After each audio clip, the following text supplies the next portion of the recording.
ओडिशा हेउछि भारतर एक द्रुत विकासशील राज्य ଯେଉଁଠାରେ ସ୍ୱାସ୍ଥ୍ୟ ଶିକ୍ଷା ଏବଂ ଜୀବନମାନ ଦିଗରେ ପ୍ରତିବର୍ଷ ଉନ୍ନତି ଦେଖାଯାଉଛି। ଏହି ବିକାଶକୁ ସଠିକ୍ ଭାବେ ମାପିବା ପାଇଁ ହ୍ୟୁମାନ୍ ଡେଭଲପମେଣ୍ଟ ଇଣ୍ଡେକ୍ସ ବା HDIକୁ ଏକ ମୁଖ୍ୟ ସୂଚକ ଭାବେ ଧରାଯାଏ। HDI ମାଧ୍ୟମରେ ଜଣେ ଲୋକଙ୍କର ସ୍ୱାସ୍ଥ୍ୟ ସୁବିଧା ଶିକ୍ଷାର ସ୍ତର ଓ ଜୀବନମାନକୁ ଏକ ସାଥିରେ ବିଶ୍ଳେଷଣ କରାଯାଏ।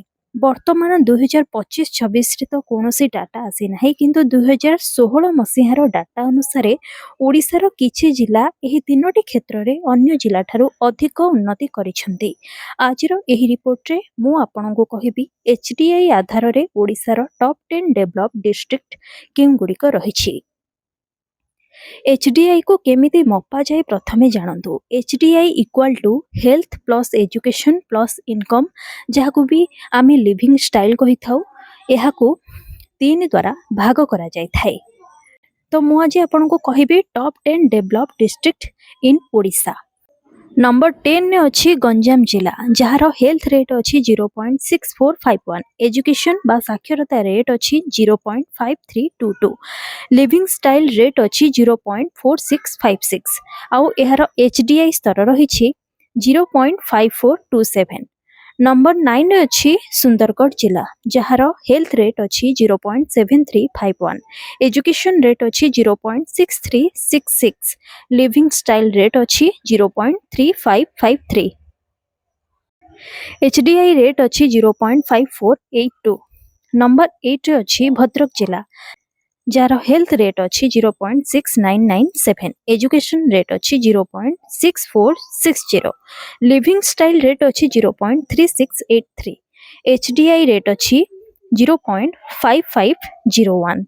नंबर 7 ने अच्छी जाजपुर जिला, जार हेल्थ रेट अच्छी 0.7460, एजुकेशन रेट अच्छी 0.7039, लिविंग स्टाइल रेट अच्छी 0.3529, HDI रेट अच्छी 0.5702। नंबर 6 रे अच्छी बालेश्वर जिला, जार हेल्थ रेट अच्छी 0.7578, एजुकेशन रेट अच्छी 0.7354, लिविंग स्टाइल रेट अच्छी 0.3942, आउ HDI रेट अच्छी 0.6034।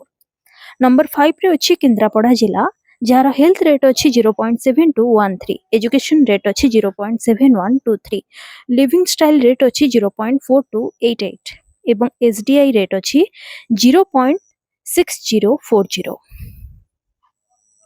नंबर 4 रे अच्छी कटक जिला, जार हेल्थ रेट अच्छी 0.7227, एजुकेशन रेट अच्छी 0.7337, लिविंग स्टाइल रेट अच्छी 0.4663 एवं HDI रेट अच्छी 0.6276।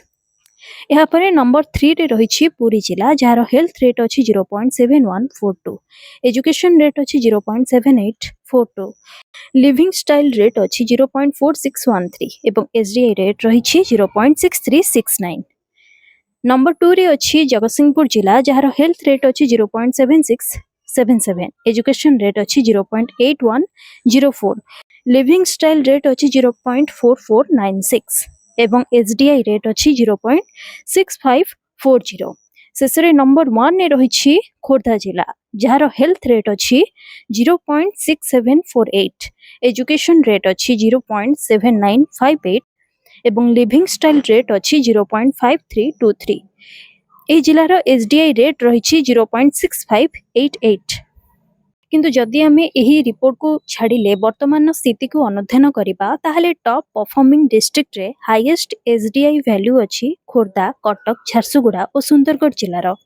कारण हेउछि बेटर इंफ्रास्ट्रक्चर सहित एम्प्लॉयमेंट अपॉर्चुनिटीज रही। यहाँ पर डेवलपिंग डिस्ट्रिक्ट लिस्ट रे जाजपुर, अनुगुल एवं मयूरभंज रही, कारण एठारे माइनिंग सह इंडस्ट्रियल एक्टिविटीज अधिक मात्रा रे हेउछि। सबठो लोअर HDI वैल्यू रे विशेष करी दक्षिण तथा पश्चिम ओडिशार किछि अंचल सामिल रहुछि, जेउंथरे कि कंधमाल, मालकानगिरी और नवरंगपुर जिला मुख्य भाबे अछि। एही जिला एबे भी हायर HDI स्कोर करिबारे अनेक समस्यार सम्मुखीन हेउछि।